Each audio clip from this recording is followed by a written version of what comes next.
Saya yakin tahu. Memasak loh, saya aja nggak sempat masak. Kalau Mbak Anis ya, sudah sempat masak di rumah.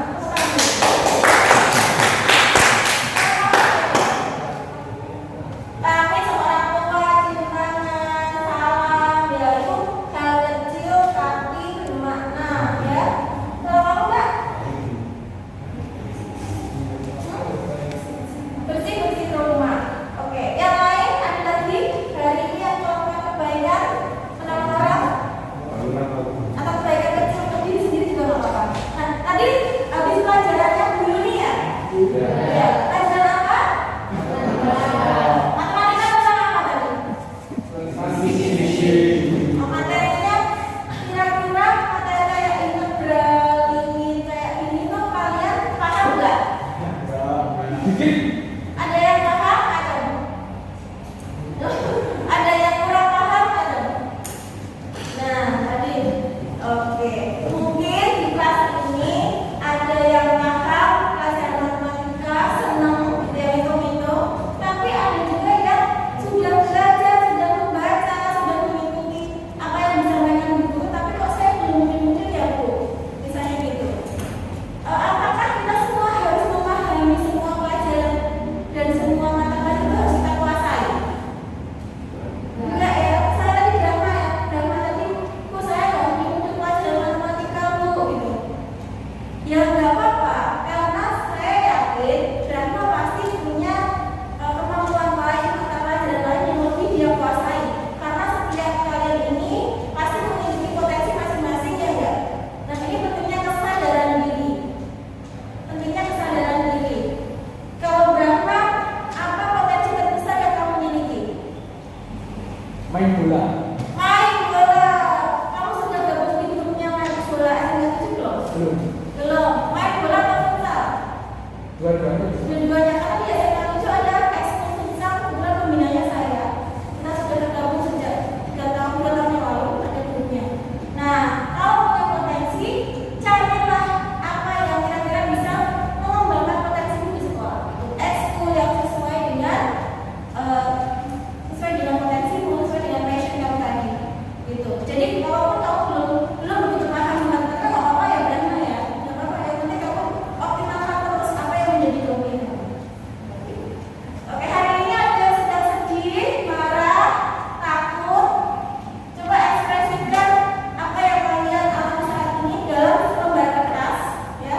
Dalam lembar kertas, kamu tuliskan, kamu gambarkan emoji yang mewakili perasaan kamu. Bisa stop nanti di video lagi Mas. Senang. Nih senang. Apa tuh ketawa ya? Seneng. Senang. Kamu kenapa menangis ya? Enggak, agak pilek. Gila. Oke. Ini apa nih gambarnya? Oh ketawa. Ketawa sendirian? Apa ini? Ya? Oh senyum. Ngantuk apa tidur? Ngantuk. Terus kamu? Apa nih? Senyum. Kamu murung? Kenapa? Saya sudah beberapa kali loh di kelas ini melihat kamu murung. Ada masalah? Apa nih? Senyum, full senyum. Senyum. Oh ini meringis. Kamu ketawa. Apa ini? Biasa aja. Oh biasa. Skeptis. Oke, teknik stop. Pertama adalah kalian berhenti sejenak, tidak melakukan aktivitas apapun, ya. Semuanya menghadap ke sini. Kemudian tarik nafas dalam-dalam. Rasakan udara itu masuk ke lubang hidung, kemudian naik sampai ke dahi dan ubun-ubun. Yang kalian rasakan apa? Memikirkan apa? Tidak memikirkan apa-apa, yaitu jadi kita menenangkan diri dengan tidak berpikir apa-apa. Setelah itu hembuskan dan rasakan udara keluar dari hidung. Nah itu namanya observe, mengamati. Baru sekarang proceed, kita lanjutkan aktivitas kita. Oke, kita jadi hari ini mau belajar untuk membuat skema. Nah, saya sudah menyediakan kertas plano beserta dengan post-it dan spidol. Nanti kita akan belajar kelompok berdasarkan kelompok yang sudah kita bagi tadi ya. Karena hari ini saya sudah menyiapkan sebuah kertas beserta spidol dan juga kertas post-it yang nanti akan kalian pakai untuk membuat rencana usaha sesuai dengan yang sudah kalian pilih. Jadi kemarin ada yang memilih usaha kuliner atau jualan baju, sepatu dan lain-lain. Nanti yang perlu kalian tuliskan di kertas itu, yang pertama adalah modal apa yang kamu butuhkan untuk usaha tersebut. Breakdown satu persatu. Kamu bisa nggak misalnya nggak bicara seperti itu? Saya bisa. Ya. Jadi kita nanti akan membreakdown satu-satu. Modalnya itu apa yang kita jualan baju. Terus nanti kalau misalnya jualan kue itu modalnya apa? Yang kedua, ini saya kasih contoh ya. Analisis SWOT itu terdiri dari kekuatan, kelemahan, peluang, dan ancaman.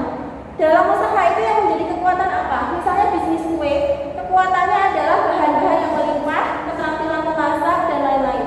Kemudian kelemahannya apa? Bunga akan bunga. Kalau kue, kelemahannya misalnya kue itu tidak tahan lama, kemudian harus misalnya pre-order gitu ya. Kemudian peluangnya belum ada yang pengusaha lain yang membuka jasa pembuatan kue tersebut, misalnya seperti itu. Lalu target market. Target market itu sasaran yang akan kalian perkenalkan dengan produk kalian. Kalian menjadikan mereka sebagai konsumen nanti. Misalnya guru-guru SMK 7, murid-murid SMK 7, tetangga atau siapa di usia rentang berapa gitu ya, remaja dan lain-lain. Kemudian promosi produknya menggunakan apa? Kalian mau menggunakan Instagram, TikTok, menggunakan Twitter, Facebook, WhatsApp, atau menggunakan poster-poster dan lain sebagainya. Nanti bisa kalian tuliskan di situ dan outputnya apa dari hasil penjualan itu yang kamu dapatkan. Ada yang mau ditanyakan?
Demikian tadi pembelajaran berbasis keterampilan sosial emosional yang saya terapkan bersama siswa di kelas.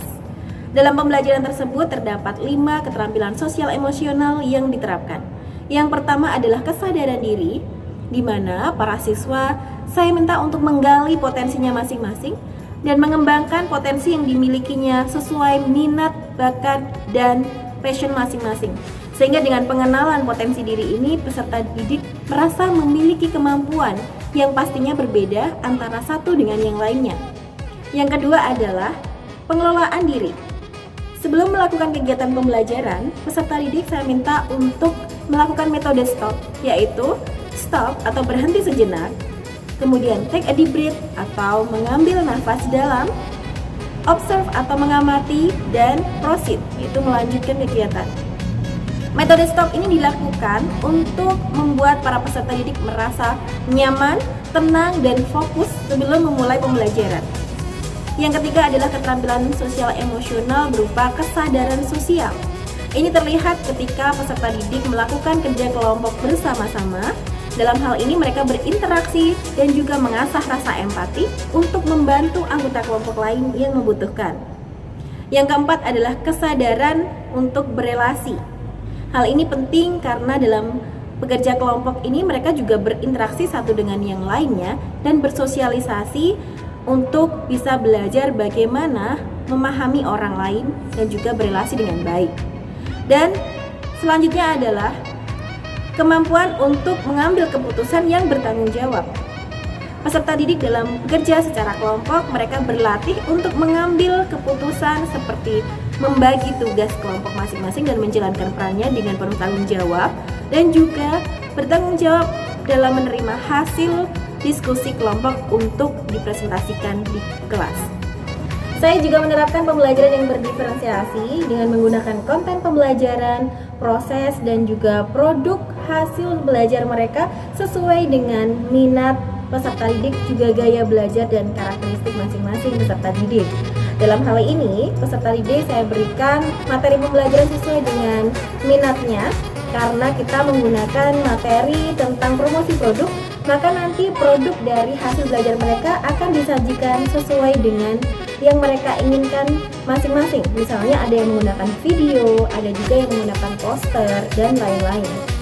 Nah, yang saya rasakan selama menjalankan pembelajaran dengan menerapkan keterampilan sosial emosional dan pembelajaran berdiferensiasi ini, saya merasa pembelajaran lebih nyaman dan kita bisa mewujudkan well-being pada peserta didik, di mana peserta didik merasa lebih fokus dalam belajar, kemudian juga mereka akan lebih terapresiasi dan bisa menyampaikan aspirasinya, dan peserta didik merasa fokus dalam belajar serta bisa mengendalikan emosi dan belajar dalam bersosialisasi dengan baik. Karena keterampilan sosial emosional ini merupakan keterampilan salah satu kecakapan hidup atau life skill yang harus dimiliki peserta didik sampai nanti mereka akan ke dunia kerja dan dunia industri. Demikian dari saya, terima kasih. Saya Astri Pujiasuti, calon guru penggerak Angkatan 4. Wassalamualaikum warahmatullahi wabarakatuh.